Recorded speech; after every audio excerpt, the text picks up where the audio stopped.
We will start today's session with a conversation with Ashmeet Sidana, Chief Engineer, Engineering Capital. That's a very unusual title for a venture capitalist, and I love it. I love the fact that Ashmeet loves, deep tech and is capable of handling very, very deep technology. So today's conversation fully is expected to be very technical. So those of you who you're listening, you're welcome to ask questions, very technical questions in the public chat. Ashmeet, let's catch up. It's been a while. Yes, thank you. What's going on? So since we last spoke, if you could just bring us a bit up to speed on what's happening with the fund. You must have probably rolled funds to a new fund. What fund size are you working with? And just re-emphasize the investment thesis. I'm very aware of it, but please just set some context. Yes, thank you, Shamana. It's been, despite this global pandemic and all the trouble that we've had in the world, engineering capital has thrived. I raised my third fund earlier this year, which is a $60 million fund, 60 million. And I continue to invest at very early stages as the first investor in companies which are taking technical risk. And we can talk more about that later. So, Ashmeet, I want to dig into the stage question a little bit now that we all have a lot more experience of doing this for a considerable amount of time. When you're trying to do deep tech, as an entrepreneur, I'm just going to ask you this from the entrepreneur's point of view and then would like to hear how you process it as an investor. If you're trying to do something very deeply technical, assuming you are a technical person yourself, otherwise it's very hard to do very deep tech, it's still a significant amount of time that it takes to build something consequential. So what stage of the evolution of such an entrepreneur or an entrepreneur team's journey would you step in as engineering capital? That's a great investor, Shamana, because deep tech is not a binary state where you are either deep or you're not. It's actually a continuum. If you think about someone who is taking science risks, all the way from where they're trying to invent something new from scratch, perhaps biotechnology, et cetera. We see a lot of companies like that, all the way to something which you can whip up in a weekend, in a week, in a month. It's that sort of the continuum that I see of companies. At Engineering Capital, I'm focused on companies which are taking less science risk, but more engineering risk. In other words, we are not sure exactly how to build it, but we do know that it can be built. But there is some risk in engineering it. And perhaps another way of thinking about it is you are a year or maybe two away from revenue. So that's another way of bounding the problem. If you think you are 5 years away, you are in the pure science risk category. If you are a month away, then there isn't enough risk. I mean, that's almost too easy. It's almost trivial in some sense of what you're building. A year is a way to... The risks are different. Those are business risks, and that's not your domain. Your domain is more the deep tech. So then, given that perspective, how do you validate? Let's say we assume that there are a lot of great engineers at this point with lots of experience, and there's a lot of research that has already happened. There are lots of tools. There are lots of stacks on which you can build, et cetera, et cetera. So the engineering risk has become manageable at many levels at this point. So I think the engineering risk is a very reasonable, calculated risk. But then there's still the market risk.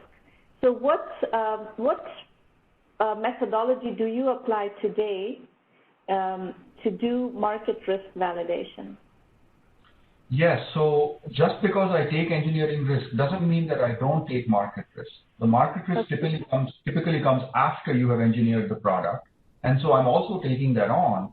However, I have the luxury that in a few rare cases, and those are the most interesting companies and best suited to my portfolio, you can actually reduce the market risk because you know there is a need or a demand for a problem which is not served because someone has not yet engineered a solution. So let me give you an example of something which is in my current portfolio. I have a company called refunction, which has built a solution to automatically refactor software, perhaps legacy software, perhaps written in Java. It's a large application. It may be 500,000 or 2 million lines of code, and it's been maintained for a decade. We can automatically refactor that into a cloud-native stack. We can break it into containers. The containers talk to each other over networks. They can auto-scale. All of this is done automatically. Now, if you think about when I first met the company and we discussed this problem, it was clear to me that the market risk was actually very low. When I talked to customers, they were absolutely interested in a solution like this. They said they would pay 6 or 7 figures if they could get a product like this available to them. So I, in hindsight, correctly perceived the market risk to be very low, but the technical risk to be very high. This is a hard problem. You have a million lines of code which was written over a decade by large teams, perhaps who have changed, perhaps who are no longer even with the company. And you now have to break it into separate executables that are going to run in an entirely new stack.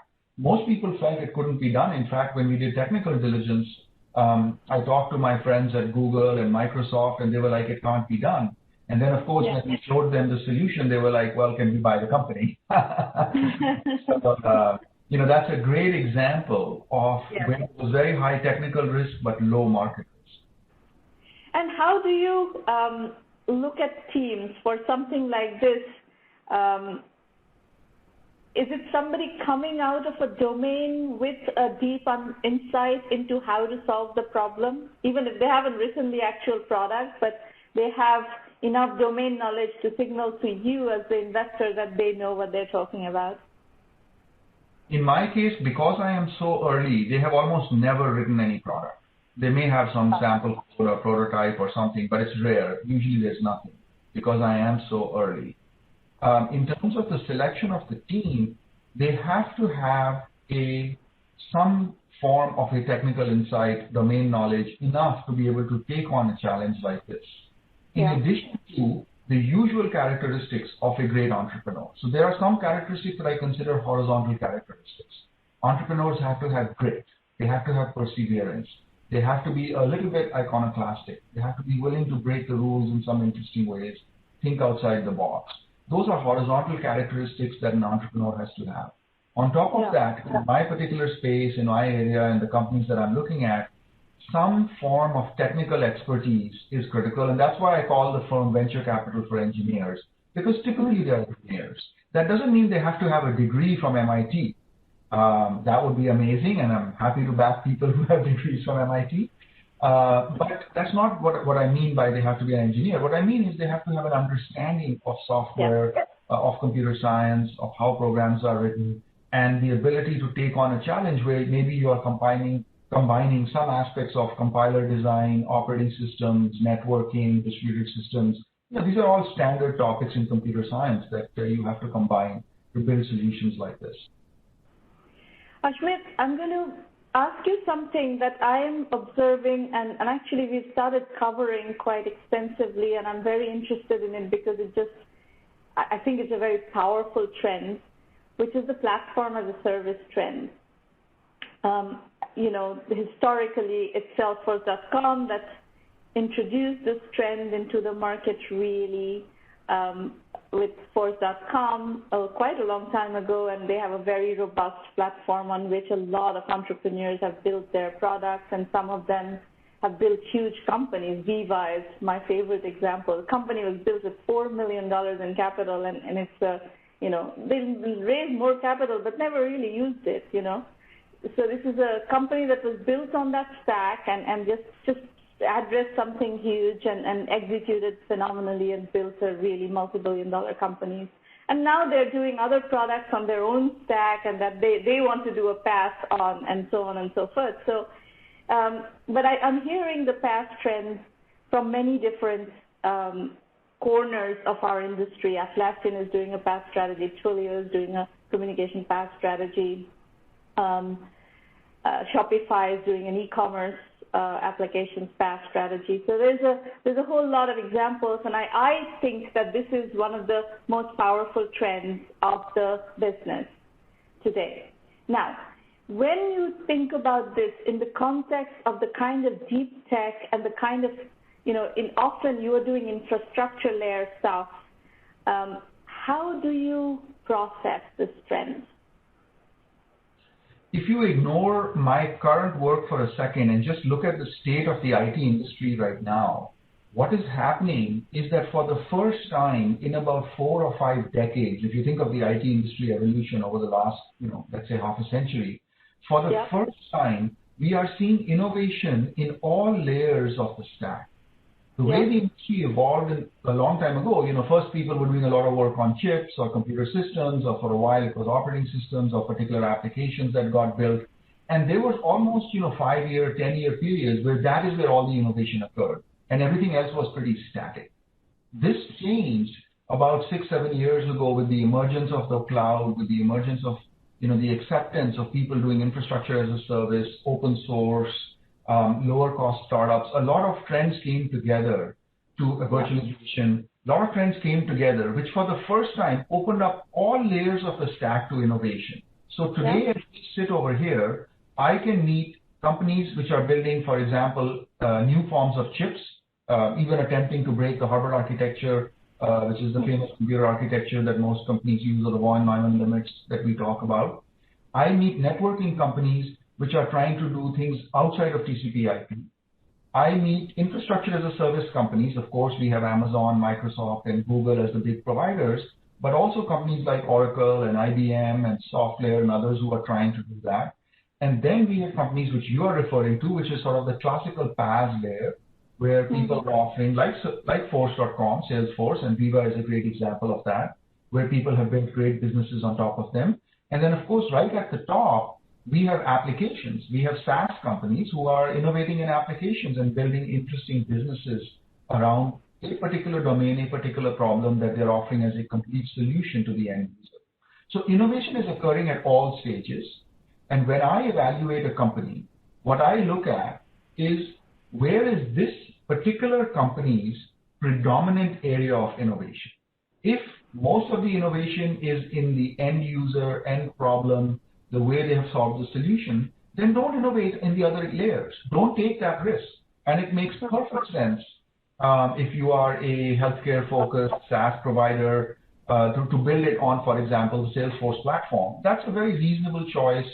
They could have built it on the Amazon platform. It would have been an equally reasonable choice, and I think they could have been equally successful on a different platform over there. But if you are making an innovation where you are leveraging something deeper down in the stack, then you have to think, where is it that I should do this? What interface do I want to provide which brings out my innovation and allows my creativity to flourish in the best possible way? So that's really what you have to think about. What is the best place for your innovation to flower, where you can build a real business around? And it's an art. It's not a simple, straightforward answer. You may have a great insight on an algorithm. The right answer may be to build a chip for it. And today it's actually possible to do that. Mm-hmm.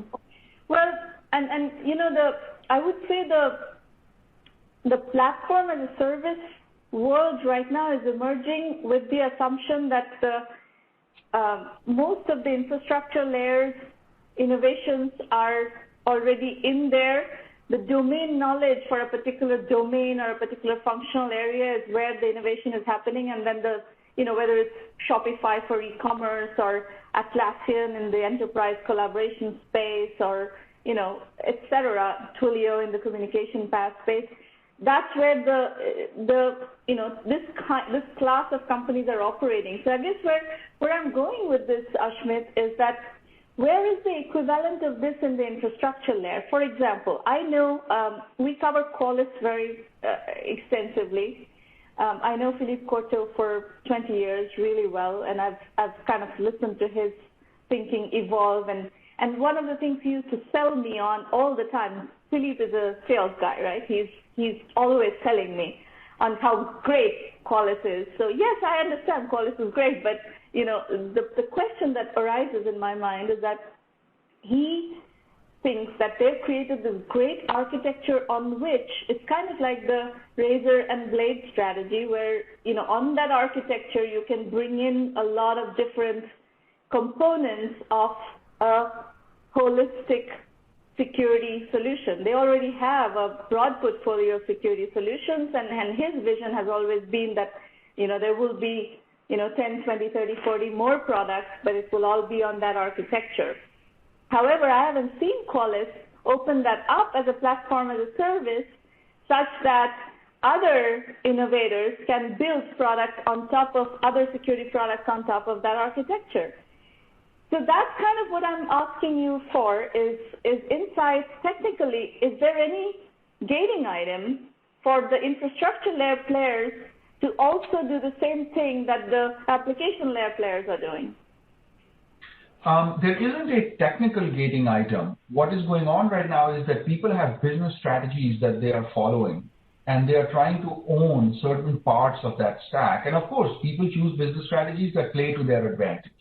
So why did Microsoft, really position Azure all around the enterprise in Office 365 and the benefits of Office? Is because they had a legacy, almost monopolistic position, with their Office product. And they were able to leverage that into the cloud in a very clever, sophisticated, and nuanced way. It has been a fabulous strategy. So every player is sitting over there trying to think, what is the way that I can grab the biggest piece of this pie? And that is what drives architectural decisions, technical decisions, business decisions, partnership decisions for these companies. So you always have to evaluate it from their shoes and say, why would they do it? Conversely, there are parts that these people don't want to do, otherwise for business reasons. For example, even Microsoft, which invests very heavily in security, has enormous and very sophisticated security infrastructure, will not take responsibility for your security. They don't offer security products to you directly because they don't want to own that part of the problem, because frankly, it's a very messy and very difficult problem in the security space in particular. So you have to evaluate these platforms, these large companies from that perspective, while keeping in mind that there are some unique advantages that the large guys have. For example, particularly in infrastructure as a service, there are very, very significant economies of scale. So it's very hard to put up a data center in 40 different locations in the world, run a CDN through them at scale, have 24/7, 99.99 or 999 types of uptime, and offer that to customers. And that takes there are enormous economies of scale in doing it. Azure and Amazon and Google are exploiting that advantage to their benefit right now. And so that's the landscape. That's the market landscape that exists today that an entrepreneur has to innovate in. They have to think and see, okay, that's what's out there. How can I create something unique, something special, and grab my fair share of this market out there? Yeah. The motivation for the infrastructure layer, whether it's storage or security or networking, is not very different. It's behind. I think timeline-wise it's behind. But play out the argument with me for a second. For a SaaS company, let's say, a SaaS company that has achieved, and I'm talking about application layer SaaS, that has achieved, let's say, $200 million ARR by selling one product. And this is out there. Lots of companies right now are in the $100 million, $200 million ARR range with one product. But they have to now move out of that one product and broaden the portfolio to be a successful public company that goes to $1 billion in revenue. And in that quest, I think a lot of them are realizing that a PaaS strategy may be reasonable because, integrating an acquisition on a different stack is very difficult. So if you study Atlassian's strategy, Atlassian is constantly acquiring from their own PaaS ecosystem, developer ecosystem, because everybody is building on their stack. So they have the Atlassian marketplace, so the customers are the same customers. They have the relationships with the customers. The stack is the same. The products are built on the same stack. So it's a very easy integration. It's a very easy scaling. And then you can build a diverse product portfolio on top of that strategy. Now, if you translate that same strategy to the infrastructure, the security, let's go back to the security example, same story, exact same motivation, and the stack issue is exactly the same. For an entrepreneur's perspective, being able to build on somebody else's platform and be able to stack and then be able to access that company's marketplace is very attractive. And from a security industry in particular, CISOs have had to deal with so many vendors, right? Security industry is so full of innovation, so many startups, so many point products. It's very difficult to get, as a small startup, it's very difficult to get audience with a CISO these days. So if you are part of the portfolio of an existing player who already has a seat at the table, like a Qualys, like a Palo Alto Networks, like a Proofpoint, like a Zscaler, and if you can get into somebody's marketplace and be part of somebody's stack and kind of go as a team, it's an easier sale. But this I'm not seeing yet, is my point. So, Samana, I completely agree with you that the old thumb rule of venture capital, where it was not possible to build a large independent company on someone else's platform, was not a viable strategy. That was the thumb rule. And people use that it's no longer true. I completely agree with you. And I think it's really instructive to look at two recent examples of Dropbox and Apple and see what they have done for their infrastructure. So let's look at Dropbox. Very simple application, obviously very successful company, which leveraged the public cloud hyperscaler infrastructures, but then started building their own data centers because they wanted to reduce costs. Apple started using the public cloud infrastructure, started not building their own data centers and leveraging these hyperscaler data centers because they didn't have the economies of scale. Even a company of the size and scale of Apple could not find enough value in doing it themselves. Not that they don't run their own data centers, they run their own data centers also, but they are also leveraging the hyperscalers, the infrastructure as a service platforms in a very significant way now. So it's case by case. I think the thumb rule that you can't build a large company was disproved. Viva is a great example of something being built on a platform in a very nice way. And that thumb rule is not something that I apply. I believe there's innovation at all layers. If you have your own way of capturing your innovation, of building some moat around it, there's barriers to entry that you can build a large business, even a venture scale sized large business. Yeah, I was talking, maybe 2 weeks ago with an old friend of mine. We've known each other for 20 years. You may know him, Murli Tirumali. He's done several startups in the storage space. He's just done one, Portworx, and sold it to Pure Storage. Yes. Pure Storage is kind of like an old school storage company that was a hardware company that's trying to go from hardware to software. It's trying to climb up the stack, and this Portworx acquisition is perfect for their climbing up the stack mode. And I was talking to Murli, and I said exactly like, Murli, you guys should, with Portworx, you should do a platform as a service so that you can really kind of sit at the center of the innovation at that layer. Yeah, so I do know Murli. He's a fabulous entrepreneur, and I think the Portworx Pure Storage merger makes absolute sense because Pure Storage has a challenge, right? I mean, the innovation, the progress is all moving in a different direction from where their sweet spot used to be. And so I think Murli can help them innovate. I wouldn't jump to the answer of that is what the right answer is, that you should open it up as a platform. I could think of other creative ways. For example, the hybrid cloud, hybrid enterprise is another very powerful trend, which I think would play to the advantage of a player like a Portworx plus Pure Storage as a combined company. So there are alternative strategies you have to think about, but that's the job of the product manager. That's the job of the CEO, is to lay out the vision and the strategy based on what's out there. But yes, is there an opportunity to create fabulous, interesting companies on PaaS? Completely believe that. Absolutely, yes. Well, I think I agree with you in that the Pure Storage Portworx deal, the big opportunity right now is simply selling Portworx to the pure storage customers, and there are like thousands of those customers. So they almost don't need to do anything else. They just need to execute on their core strategy. But the reason I'm, spending so many cycles on the PaaS strategy is because for my universe, my goal is to help 1 million entrepreneurs reach $1 million and beyond in annual revenue. In that world, every time I encounter a security entrepreneur, I have to think about how to get this guy an audience with the buyers.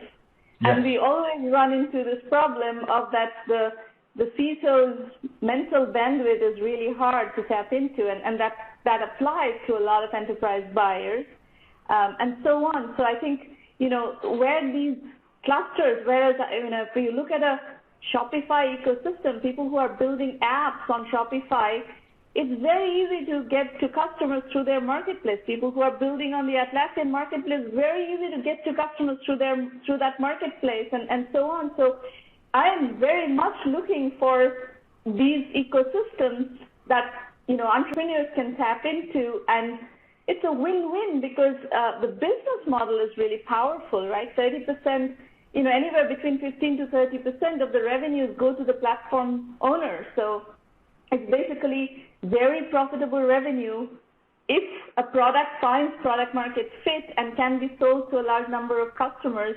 It's very profitable revenue for the platform owners. So anyway, that's... Completely agree. It is definitely a value that is provided by these marketplaces. I just had one of my companies, Glassnostic, just last week launch on the Amazon marketplace in partnership with them. So yeah, I see this more and more. And if a company can leverage the distribution benefit that they get, it's something that they should take. Look, you've also been, Shramana, you yourself are on the vanguard of, letting people understand that the only way to build a company is not a venture-backed company. An entrepreneur can be very successful building a business that would not be interesting to a VC and yet very lucrative to the entrepreneur. You can build a $10 million business, a $1 million business, a $20 million business, and be a very successful entrepreneur, be in the 0.1% of the country without ever taking venture capital. And so people do forget that exists. And I think that we will see a lot more of those companies coming up and more innovation leveraging PaaS and IaaS marketplace from that. Very good point. And we have formalized some of these points of views in what we call the bootstrapping to exit category. If you look at Atlassian's acquisitions, maybe a small number of people, 2 to 5 people, building something, selling through the marketplace and getting acquired by Atlassian itself for $30-50 million. That means basically 2 guys are making $50 million. That's a really successful exit. Exactly right. And I think the popular media, the popular press tends to miss how attractive and valuable that alternative approach is. I think we overweight in our popular press and media on the venture-backed model, which is, of course, a viable model and a good model. I pursue that. So it obviously exists, but it does tend to get overweighted in media. No question about it. So what else is going on in your universe that you want to discuss? Well, what excites me, of course, as an engineer myself, is what is happening in technology. So I'm always looking at core technical trends and trying to see where are there hard problems, what are the challenges out there. And one thing talk about them. Talk about areas in which you're looking for companies. Yes, so 2 recent trends that I've observed and I've started talking about is one which it builds on an old trend that people have talked about called data is the new oil. You've probably heard this phrase, where data is this very important commodity that, of course, is driving businesses like Google and Twitter and Facebook, etc. What I have observed is that data is the new oil and data is the new asbestos. In other words, data is toxic. Data can kill your company if you're not careful how you manage it, how you think about it, and how you plan for it. And one of the best examples recently, of course, is TikTok, a company which is literally being threatened with being killed simply because of the data that they own. And this data is not something that you would think of as very special. This is not classified data or technical data or secret data. This is just data about people dancing in videos. These are teenagers having fun. So you would think it's very innocuous, and yet because they have this very large volume of data, and because we are able to infer so much information from the metadata of this, that our government feels threatened with the data that TikTok owns and controls. And this is a trend that I am seeing in multiple places. So I have two companies now which are working in this trend, Concentric and Robust Intelligence, which are solving the data, in one case the data contamination problem, in the other case identifying what is PII, etc. in unstructured data. So data is going to be the new asbestos, and there will be entire categories of companies created in this space. Interesting. Any other trend that you want to talk about?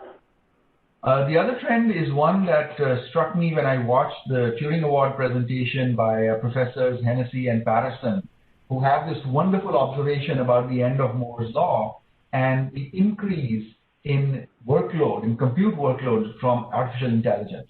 So AI workloads, model sizes today are compounding, in other words, doubling roughly every 3 months, much, much faster than even Moore's law at its heyday.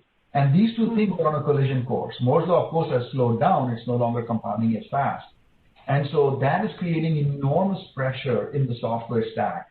And if any of your viewers are interested, I recommend they go and look up the Turing Award lecture by Hennessy and Patterson to see what they talk about, what will be the implications of that over the next 5 to 10 years, and therefore where companies will be created, all the way from new types of chip companies to where things are in the software stack and how applications will change because of this pressure on the stack.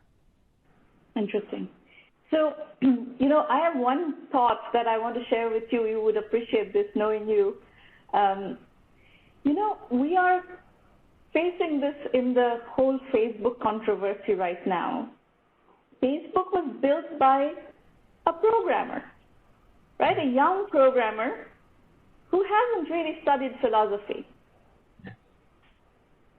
and hasn't really thought deeply about any philosophical issue because that's not his background. He's been busy scaling Facebook to world domination, but with a very specific set of,